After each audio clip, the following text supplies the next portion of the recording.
Today, Bitcoin crosses back above $31,000.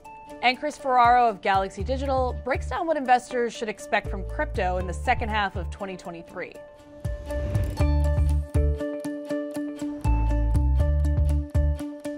Welcome to CNBC's Crypto World. I'm Mackenzie Sigalos. Digital currencies are in the green this morning, with Bitcoin jumping more than 1.8%, Ether rising more than 2.5%, and Solana holding steady at $19.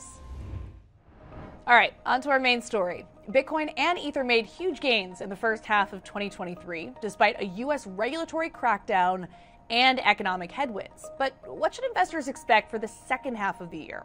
Crypto World's Tanea McKeel asked Chris Ferraro, the president and chief investment officer over at Galaxy Digital. Chris, thank you for joining us today in Crypto World. We are at the start of a new quarter and the second half of the year, and it's been an interesting year so far. There have been a lot of interesting drivers following 2022, which was primarily driven by, of course, inflation and Fed policy.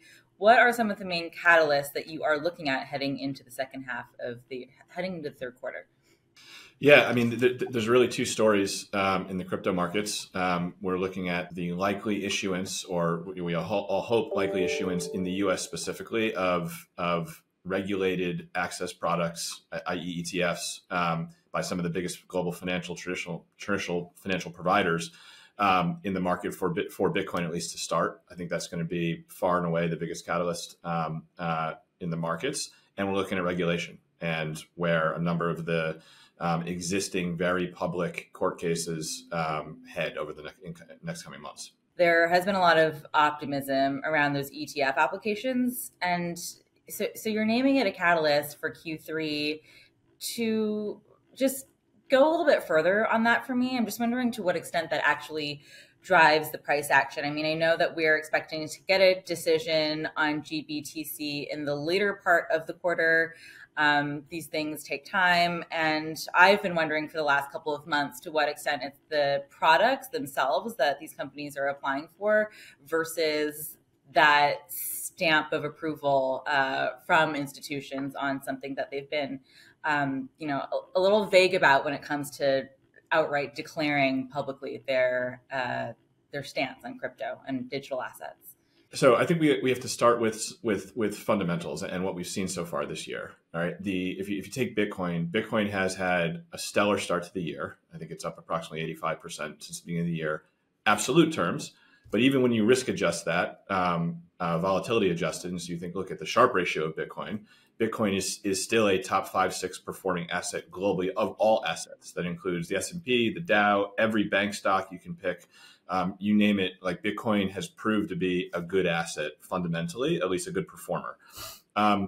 We have seen prior to the issue, to the conversation of even new ETFs popping up in Canada, we've seen inflows here at Galaxy across a number of different forums. We've seen the retail platforms today. Think of that as Square and Revolut and those kinds of global platforms. We've seen net positive inflows from retail, just buying and holding spot all throughout the year in part of this run up.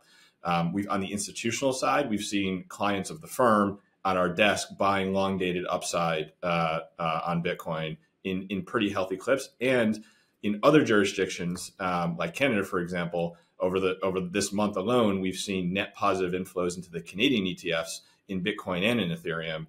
And so those are all signs. They're all part of why the run-ups happened, and they're all real harbingers of what we think the back half of the year is going to be. And that's really before we even got to the conversation around the issuance in what is the largest ETF market in the world, in the US, of a potential access product. And so I think we start from what's actually happened fundamentally, that there's real tailwind behind it. Bitcoin's been out of the narrative pretty much completely, at least the regulatory narrative, from a negative perspective. And so it's really had full room to run.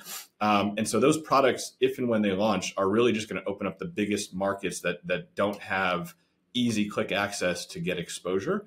And so that's really where the optimism comes from. That lack of clarity around regulation has been one of the biggest themes of the year. It's been a mostly negative theme. You sound enthusiastic and not worried, but I guess I do want to know to what extent you are worried. I was at Coinbase Summit a couple of weeks ago, and I don't know if you were there, but just the biggest names in finance basically stood up and said, the US is going to get this regulatory piece right. I don't know how or when that's going to come together, but we're here for the long haul, and when the regulators are ready, we'll also be ready, which is kind of the vibe I'm getting from most of the institutions I talk to. But at the same time, we do hear about businesses, crypto businesses that are based in the US, considering moving offshore because of that regulatory uncertainty. So, obviously that's not a threat against crypto itself, but what do investors need to know about this lingering uncertainty heading into Q3? I'm optimistic about the asset class in a way that I have never been before. If you look globally, markets all around the world, other than the US, are going the opposite direction in terms of devoting resources to constructively creating a lane for like this technology to really grow and flourish. And we can take a trip around the world, and we'll stop on the UK, who really is laying out a roadmap for the next 5 years and forward of a fully regulated sandbox to really allow these assets to get launched into the wild and grow and have capital form around them. It's not just the UK, continental Europe. We think already had an established ETP market for digital assets, and we're involved in really making a much larger push with another big financial institution there. Hong Kong has made it very public that they've tacked in the wind and gone 180 degrees and are wide open for crypto companies and digital asset innovation to come. And so and that doesn't even hit on the Middle East, who is a little further behind, but has hundreds of people moving in droves to set up business. So we are wildly optimistic on the asset class because there are demonstrable data points that suggest the world is understanding what this technology can do to the financial system. I'm less optimistic in the US, and I'm less optimistic only because we really risk losing our competitive advantage. The United States has been the largest capital market and the place where capital formation happens globally for decades. And the tack that we have taken is in the opposite direction of that for crypto. And so capital, both physical capital, intellectual capital, is moving to other jurisdictions. And once that forms, it's sticky. So once a company, like when A16Z decides to move $500 million of assets and people to a different jurisdiction, that's not something that they did lightly, and it's not something that on a dime they decide, okay, we're going to come back to the U.S. And so I think I am optimistic we will get it right. I am fearful that the U.S. will take its time, and while that happens, sticky capital and sticky intellectual capital gets formed elsewhere in the world, and then it's harder to undo. Okay, that's all for Crypto World today, but we will be back again on Wednesday, and we'll see you then.